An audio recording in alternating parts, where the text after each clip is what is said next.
The aim of our study consists of analyzing the relationship between the business freedom and the shadow economy level.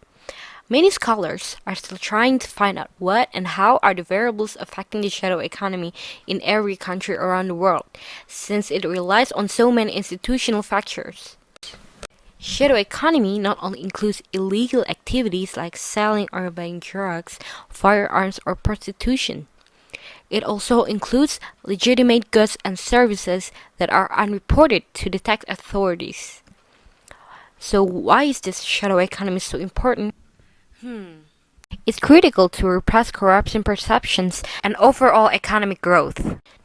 Let's take a look at it this way.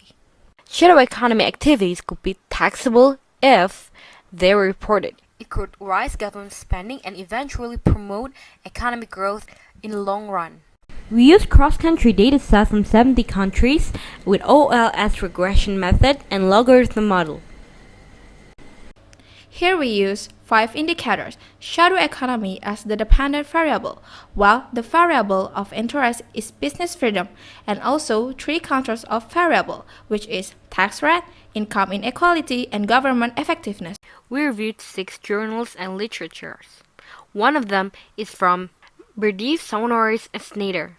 Give me liberty or I will protest underground.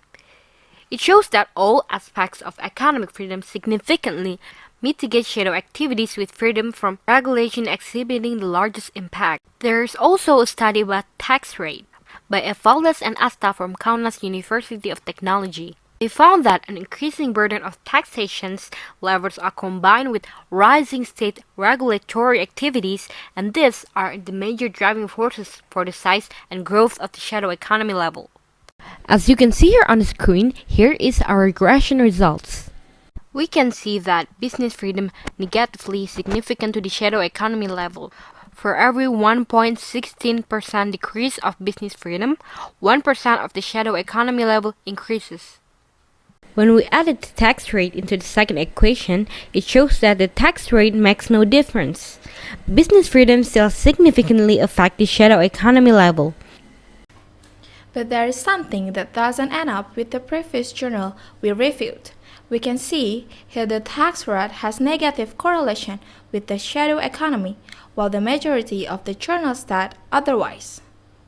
So it's safe to say that the shadow economy level not solely depends on the tax burden, but also on other variables as well. In fact, in the real world, we can see that Scandinavian country and another country with exceptional regulatory, even with ridiculously high taxes, these countries still have relatively low shadow economy level.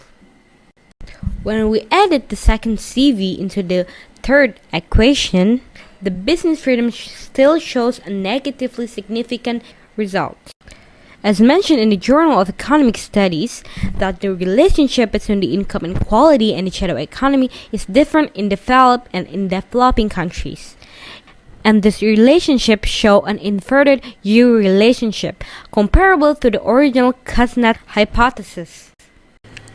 In the fourth equation, p-values goes uphill to 0.1 and the coefficients ascend to 0.4, thus making business freedom becomes insignificantly positive when we added the government effectiveness index. However, this might be a Simpson's paradox phenomenon in which a trend appears in certain different sets of data but disappears or reverses once the data is combined. In fifth equation, the business freedom still show a significantly negative correlation with shadow economy, but not with the 6, 7, and 8 equation. When the government effectiveness index is added to the equation, business freedom becomes positive correlation with shadow economy. This could happen if either the government index has a very strong relation to the shadow economy, or the government index variable and the business freedom variable has a multicollinearity. So, business freedom is negatively significant to the shadow economy level, and the tax rate does not correlate with shadow economy alone. In other words, to reduce shadow economy, a country does not only need stable tax rate, but also a good business regulatory and effectivity of the government and the institution. So that's it from me, Livka, and my friend Maria Natalia Kim. Thank you for watching.